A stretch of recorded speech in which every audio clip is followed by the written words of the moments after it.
अस्सलाम वालेकुम स्टूडेंट्स। तो हमारा जो नेक्स्ट टॉपिक है वो है प्रिंसिपल ऑफ होमोजेनिटी। अब इसमें होता क्या है, प्रिंसिपल ऑफ होमोजेनिटी में आपके पास एक इक्वेशन गिवन होगी, उसकी राइट हैंड साइड इक्वल होगी लेफ्ट हैंड साइड के डायमेंशनली, या फिर उनके दोनों के लेफ्ट हैंड का यूनिट और राइट हैंड साइड का यूनिट आपके पास सेम आना चाहिए। लेट सपोज मैं एक इक्वेशन लेता हूं कि मेरे पास एक इक्वेशन है VF is equal to VI plus AT। ये इक्वेशन है। होना क्या चाहिए कि ये इक्वेशन फॉलो करती है प्रिंसिपल ऑफ होमोजेनिटी को या नहीं, वो कैसे पता चलेगा? इनकी डायमेंशन लेफ्ट हैंड साइड या फिर राइट हैंड साइड वाली सेम आनी चाहिए, या फिर दोनों साइड के यूनिट सेम होने चाहिए। जब यूनिट सेम होंगे तब डायमेंशन ऑटोमेटिकली दोनों के सेम होंगे। देखिए, dimension of each term on the both side of an equation must be same. This is called principal of homogeneity. अब आप इसका सॉल्यूशन देखें। देखें, VF फाइनल वेलोसिटी है, तो वेलोसिटी ना, तो उसका डायमेंशन आपने पढ़ा था L/T होता है। इनिशियल वेलोसिटी वेलोसिटी है, इसका भी डायमेंशन L/T होता है। प्लस एक्सेलरेशन का डायमेंशन आपने पढ़ा हुआ है L/T² होता है। ठीक है। और टाइम का, अच्छा टाइम इसके साथ मल्टीप्लाई में है, मैं थोड़ा अपनी बचत के लिए यहाँ पे T लिख देता हूं और इसको यूं कर लेता हूं। ये L के साथ T मल्टीप्लाई हो रहा है। तो देखिए, एक T को यहां से मैं कैंसल आउट कर देता हूं, तो यहां से मेरे पास बच गया L/T इज इक्वल्स टू, यहां से बच गया L/T प्लस यहां से T से कैंसिल हो गया था, तो यहां पे भी बच गया L/T। तो आपके पास क्या आ गया? L/T is equals to L/T plus, चलो इधर इकट्ठा लिख लेता हूं, L/T प्लस L/T 2 L/T। ठीक है, 2 L/T। यहां पे 2 जो है बाय निग्लेक्टिंग कर देंगे 2, क्योंकि ये कांस्टेंट है, तो 2 को निग्लेक्ट कर देंगे, तो आपके पास डायमेंशन आ गई L/T is equals to L/T, यानी कि left hand side is equals to right hand side. ये जो इक्वेशन है वो आपके पास प्रिंसिपल ऑफ होमोजेनिटी को फॉलो कर रही है। ठीक है, तो ये पहली इक्वेशन थी। इस तरह से आप कोई और इक्वेशन भी ले सकते हैं। लेट सपोज आप इक्वेशन ले लें, इक्वेशन नंबर 2। ठीक है, S is equals to VIT plus half AT²। अब आप इसको सॉल्व कर लें। ठीक है, ज्यादा ऊपर तो नहीं लिख दिया, चले, मैं नजर आ रही है इक्वेशन, लेकिन फिर भी मैं थोड़ा आपके लिए मैं इसको इस तरह से लिख देता हूं। S is equals to 1 VIT plus half AT²। अब हम इसको सॉल्व करें तो आपको पता है, देखें S डिस्टेंस में काउंट होता है, तो यहां पे आ जाएगा जी L, इसकी डायमेंशन होगी L। वेलोसिटी के लिए क्या होता है? L/T, और ये T इसके साथ मल्टीप्लाई हो रहा है, प्लस 1/2। A का डायमेंशन होता है L/T², और एक T² इसके साथ और मल्टीप्लाई में हो रहा है, ये वाला। तो ये T² इसके साथ कैंसिल होगा, ये T इस T के साथ कैंसिल होगा, आपके पास आ जाएगा L is equals to L plus 1/2। यहां पे भी क्या बच गया? L बच गया। जैसे कि आप देख रहे हैं ये 1/2 है, ठीक है, इनका बाय क्रॉस मल्टीप्लाई करके LCM लें तो आपके पास L इज इक्वल्स टू, ये आ जाएगा 3/2, और ये हो जाएगा जी L। ठीक है, इनका LCM लेंगे तो बाय क्रॉस मल्टीप्लीकेशन करके ये आ जाएगा 3/2 ओवर ये आ जाएगा L। 3/2 को निग्लेक्ट करेंगे क्योंकि कांस्टेंट वैल्यूज है आपके पास, तो ये आ जाएगा L is equals to L।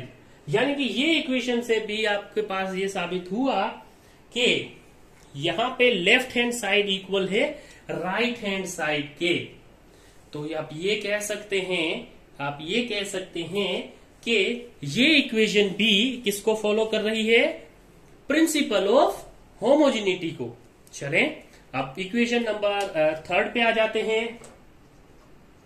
Third equation कौन सी हम यूज करते हैं, VF square is equals to 2AS plus VI square. चलें जी, जल्दी से इनकी डायमेंशंस मैच करें, जल्दी से आपके जहन में आपको कर लेनी चाहिए इसकी डायमेंशन।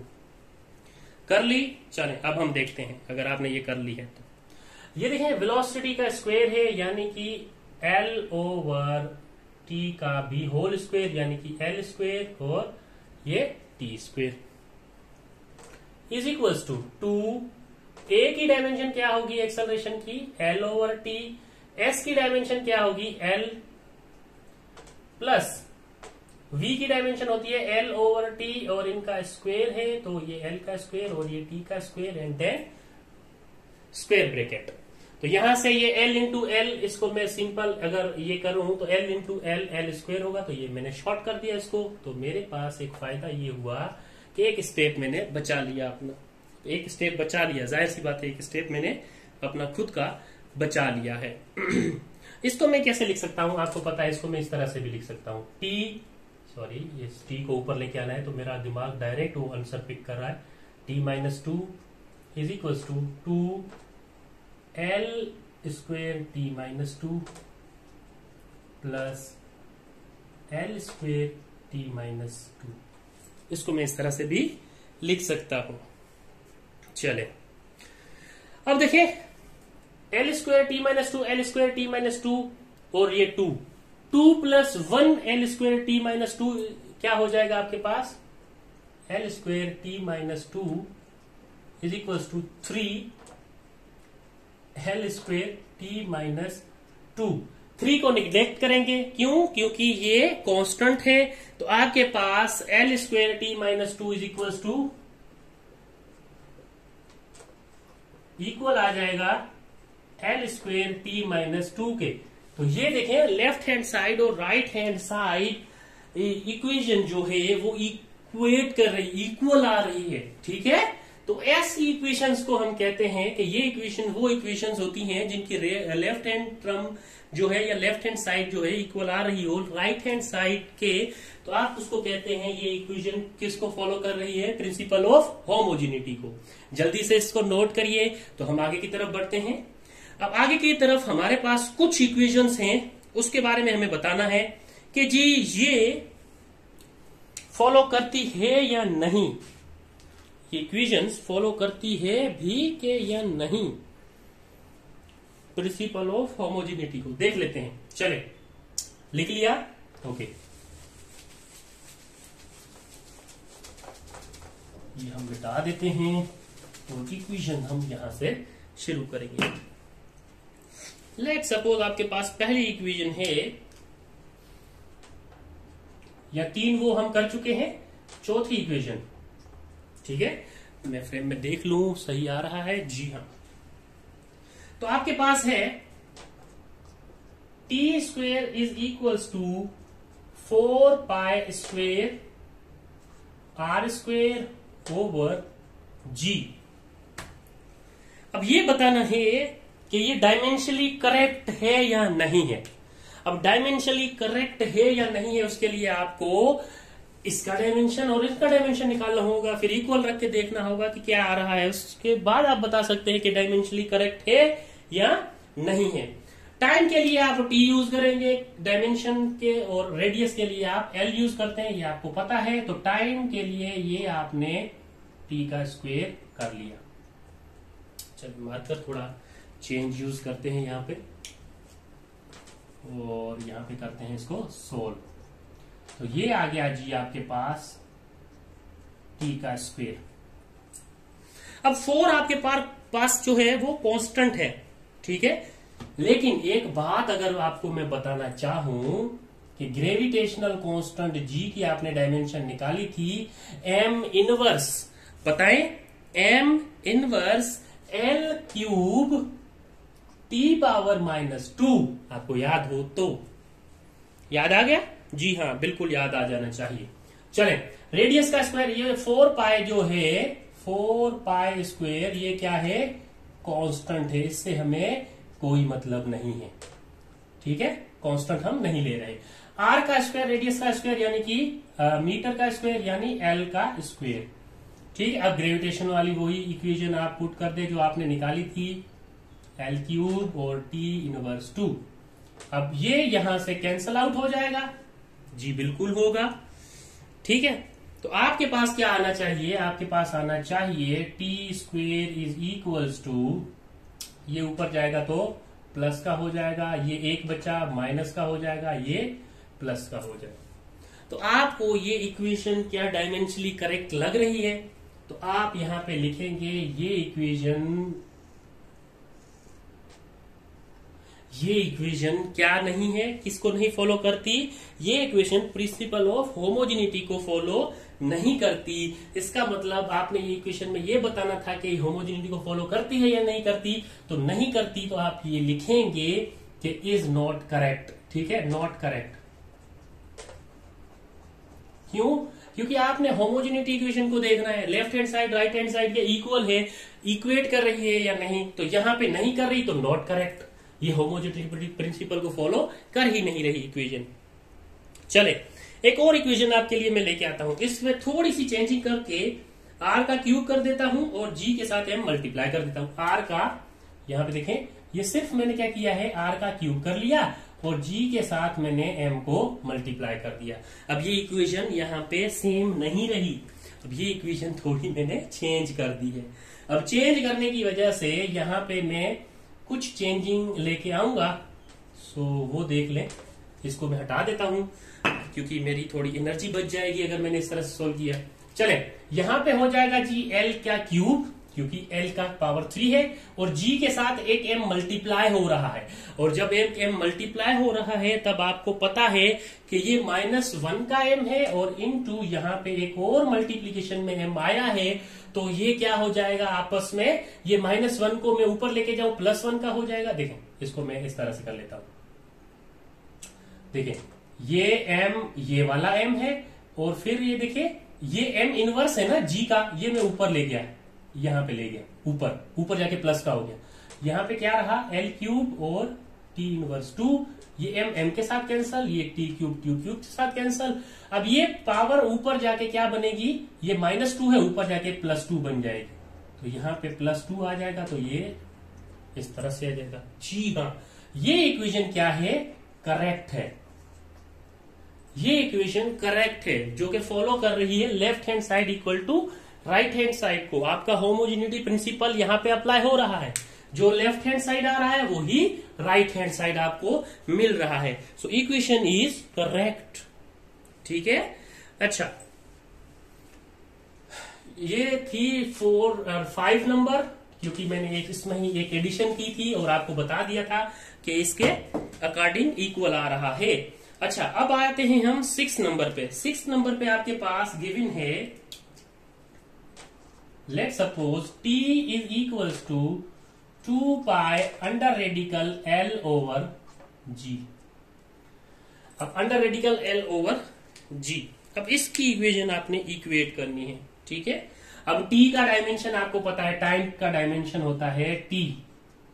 2 पाई आपके पास कांस्टेंट है, नहीं लिखें, साइड पे कर दें। अच्छा, अंडर रेडिकल l मीटर में होगी यानी कि l, ठीक है, ओवर g। अब g यानी कि एक्सेलरेशन की डायमेंशन थी l ओवर टी स्क्वेयर, ठीक है। अब यहां से देखें, ये capital T under radical l के साथ कैंसल कर दूं तो ये टी स्क्वेयर है, ऊपर जाके इधर आ जाएगा स्क्वेयर ब्रैकेट में टी स्क्वेयर, और यहां से मैं करूं तो t is equals to T. तो ये इक्वेशन क्या हो जाएगी, ये इक्वेशन करेक्ट हो जाएगी। क्यों? क्योंकि इसकी left hand side equal to आ रही है राइट हैंड साइड के। ठीक है, चलें जी। ये भी इक्वेशन आप एक नोट कर लें। उसके बाद हम एक इक्वेशन ले लेते हैं, कोई भी इक्वेशन आप ऐसे ले सकते हैं। आपके पास एक और इक्वेशन हो, लेट सपोज यहाँ पे 7 नंबर पे गिवन है एक और इक्वेशन, थोड़ा इसको देख लेते हैं। v equals to under radical, यहाँ पे लिखूंगा 2, sorry v equals to 2gm over r, इसको इक्वेट करें। अब g का तो आपको पता है, ठीक है, साइड पे रिमेम्बरिंग पॉइंट लिख दें, g is equals to m inverse l cube t inverse 2। ठीक है, आपने g को मेंशन कर लिया। अब ये v यहाँ पे वेलोसिटी है, तो वेलोसिटी का होता है l ओवर, सॉरी दूसरी पेन से कर लेते हैं, यहाँ पे वेलोसिटी का होता है l over t is equals to 2 constant है, भूल जाए, ये लिख लें m inverse l cube t inverse 2, नीचे r है, r for radius, and radius calculate in metre, तो यहाँ पे l आ जाएगा, तो ये l एक l से कैंसिल होगा, तो ये क्या हो जाएगा l over t is equals to under radical m inverse t inverse 2। देखें, अब यहां पे आपके पास लेफ्ट हैंड साइड और राइट हैंड साइड क्या इक्वल होती नजर आ रही है। यहाँ पे ये कैपिटल M था, तो ये एक M यहाँ पे दूंगा, ये M इस M से कैंसल आउट हो जाएगा। जी हाँ, तो ये इस M से कैंसिल हो गया, L के साथ एक कैंसिल हो गया, तो ये हो गया L स्क्वेयर, और ये बचा T इनवर्स 2, तो ये हो जाएगा जी L ओवर T। अब इसका स्क्वेयर रूट लेंगे तो आपके पास क्या आएगा, L T इनवर्स। ठीक है, अब ये L T इनवर्स से कंफ्यूज नहीं होना। चलें, मैं एक स्टेप और बढ़ा देता हूं आपके लिए। क्या हो गया, L का स्क्वेयर का रूट क्या आ जाएगा L, और अपॉन में ये T स्क्वेयर का पावर 2 है, नीचे लेके आऊंगा तो प्लस का 2 हो जाएगा, तो L ओवर T यहां से भी आ जाएगा। अब आप इसको ऐसे भी लिख सकते हैं L T inverse 2, L T inverse, क्योंकि स्क्वेयर आपने खत्म कर दिया है। देखें, ये L स्क्वेयर T इनवर्स 2 है। एक स्टेप, अगर आप बायो के स्टूडेंट हैं तो आपको कंफ्यूजन हो रही होगी, L स्क्वेयर ये इस तरह से है, अब इसको मैं अपॉन में है, इसको मैं ऊपर ले जाऊंगा तो माइनस में होगा, तो L ओवर T स्क्वेयर है, L का रूट निकालूंगा तो L स्क्वेयर का रूट निकालूंगा, L आ जाएगा, T स्क्वेयर का रूट निकालूंगा, अपॉन में T होगा, ये T को ऊपर ले जाऊंगा, इस तरह से लिख सकता हूं। तो ये क्या हो गया, करेक्ट हो गया। ठीक है, यानी कि ये इक्वेशन भी करेक्ट है, left hand side is equals to right hand side के इक्वल आ रही है। तो आपके पास ये इक्वेशन भी क्या आई जी, करेक्ट आ गई है। तो यहाँ पे हमने कुछ इक्वेशंस ये हमने देखी हैं, और ये इक्वेशंस आपने याद रखनी है, इसको किस तरह से सोल्व किया गया, कौन सी करेक्ट आई, कौन सी नॉट करेक्ट हुई, वो तो बात की बात है। समझाने की बात ये थी कि हमारे पास कुछ इक्वेशंस हैं जिसको हम प्रिंसिपल होमोजिनिटी में देख रहे होते हैं कि कौन सी equation left hand side equals to right hand side आती है, वही इक्वेशन प्रिंसिपल ऑफ होमोजिनिटी को फॉलो करती है। ठीक है, चलें ये नोट कर ले। अब इस तरह से अगर कोई भी क्वेश्चन आ जाता है, कोई भी क्वेश्चन आ जाए, लेट सपोज कोई भी आपको कोई क्वेश्चन दे देता है कि which one is the dimensionally correct, ठीक है, तो आपके पास इस तरह से आपको सॉल्व करना आना चाहिए, जो हम ये कर रहे थे। डायमेंशनली कौन सा करेक्ट होगा, डायमेंशनली करेक्ट यानी कि जो लेफ्ट हैंड साइड पे हो वही राइट हैंड साइड पे मिले। मेरी तरफ से एक एडिशनल क्वेश्चन है, आपने कमेंट बॉक्स में ये क्वेश्चन का आंसर मुझे बताना है कि द रेशियो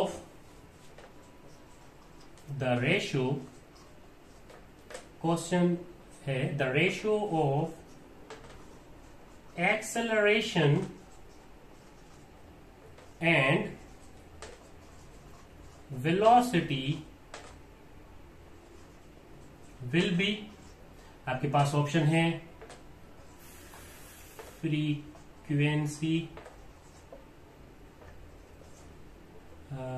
1/t